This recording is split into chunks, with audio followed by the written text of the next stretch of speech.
it's tough when every day you have to do the elements, and every day you want them better. You want them higher. You want a better landing. And she knows the agenda. She knows what she needs to do, and she knows what she has to work on. She knows that we're there every day watching her. So I think she takes comfort in that she's not the only person just going through this. And I think she understands now the responsibility of everybody. And that does take, as an athlete, because I know, I was there, and I know that when you're, into that big year of Olympics, it has an impact on everybody around you. And as long as everybody's on the same path, and everybody has the same agenda, and putting her first, because that's the most important thing, she takes comfort in that we're all going through this together, I feel pressure.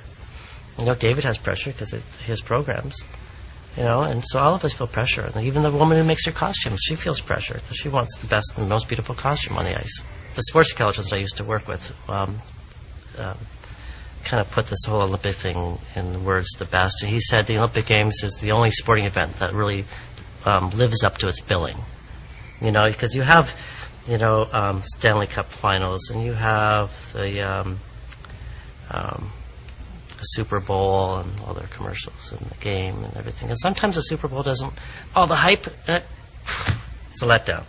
Or a Stanley Cup, or a World Series, something, you know what I mean?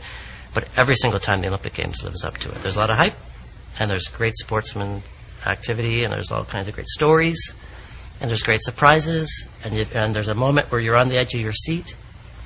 There's a moment where you've got tears, So every time it lives up to its billing, and it's the wonderful thing about the Olympics. It's the one time that the whole world comes together and, with sport. And especially these days when there's so much going on in the world that is unsettling, and that you do have a 2.5-week window where we can just have sport to bring everyone together for the same love, for the same love affair of sport. Even if it's for 2.5 weeks, it's such a beautiful thing to be part of and to witness and to be in and to share and produce. It was interesting after won the World Championships to see how well it fits with her and how she wears it, because it's different being a world champion and heading into the Olympic Games. I know, because that was my thing. So I learned from my experience too, because I did make a couple of mistakes, and I did have a different sort of mindset. That I had a great Worlds, and I heading into the season, and I wanted to just sort of try to at least sort of maintain that. Where Una, even without having to have the big meeting about what our plans are, our goals, she just came out, as soon as we got back here to Toronto and started training, she was on a mission. And she wants to change the jump combination so it's more difficult and it's more points. And she wants to be faster. And the biggest challenge were the programs. What are we going to do? How are we going to improve on these programs? So that was a lot of pressure for David Wilson, and just watching her as a person and seeing her on the ice and watching her move. And then we did some shows in Korea, and we did some kind of funky, cool exhibition numbers. And we saw a side of her that was really kind of cool and sexy, and like an area where she had not gone. So we thought, oh my God, we could go there with her. She's ready. So we kind of tapped into just her body language and gave us a bit of a direction. So I truly believe that these new programs are just gonna just blow everybody away. Because the long program is, I think, the perfect Olympic vehicle. It's almost like you hear the music, the crescendos in it. You just know it's. I visualize the standing ovation. I visualize everything, and I think she does too. And the short program was another direction that we did that was completely opposite from Danse Macabre, which was like, how do you beat that? But I think we did. I'm sure we did. The second we arrived in Los Angeles, I knew it was just going to be her week. I just knew it, because she she, before we left here at the cricket club, you know, we were training, she was training well, and we still had another couple more days left here, and it kept getting better again, you know, and we were just like, let's just go, we gotta go. Like, and then the last day we skated, and she did a great program, you know, short and long, and I said, okay, we're ready, let's just go to LA. So we did, and then we got off the plane, and she just took control. I didn't have to guide her.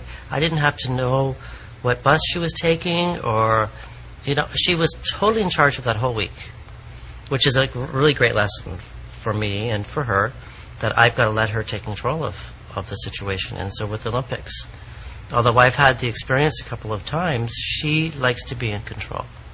So I can prepare her enough for things to watch out for, things to expect, you know, but there'll be no surprises, and I think she'll just take control. And so that's what I have to try to do, is to get her in a position so that when we get to Vancouver, she'll take control, like we did last year. And so these are things you just recreate, and this is not the time to make changes. You know, there was, you know, some talk after, you know, Los Angeles about, you know, this was somebody in the team said, you know, we should maybe get a sports psychologist. I'm like, are you kidding me? Why? There's nothing wrong with her. Right? So we just have to just, you know, make it her idea, make her generate this destination where she's, the destiny where she's going. You know what I said to her and to people who had asked me the question about winning worlds before Olympics, you know, the year before, you know what, anytime you can win a world championship, you take it. Anytime. And just knowing Una and what sort of makes her so special is that she will make this a blessing. She'll make it a positive. You know what, I really think that when we left Los Angeles, she put that behind her, and she just started looking forward to Vancouver. She is not kind of taking comfort in the fact that she's world champion. I mean, I kind of did that. I kind of was like, oh, at least I've got this world title. I can go on my life with it, you know. And I didn't really, like, take charge of the Olympics. You know, I worked hard, and I worked really, really hard. But I don't think I upped the ante as much as I could have, or I should have. And she's doing it. It's, you know, she knows exactly what she needs to do. So, you know, whenever you win the world, so you just take it and enjoy it, and, you know. Well, I know with Una that she does feel a responsibility to a lot of people around her, to her fans. She knows that, you know, she's, you know, the first Korean skater to get to this level, and she takes it really seriously, and she feels this sense of responsibility, and she doesn't want to let anybody down, you know. And once again, you know, I know how that feels because I had my Olympic experience my second one was in Canada. You know, I went in as not only a world champion, but I was the only one from our entire team, from the entire team of all the sports. I was the only world champion. So it was a huge responsibility, and I, too, didn't want to let anybody down. And I think putting myself last on that list, which I should have put myself first. So I think that's one of the things that I can share with her is you've got to put yourself first.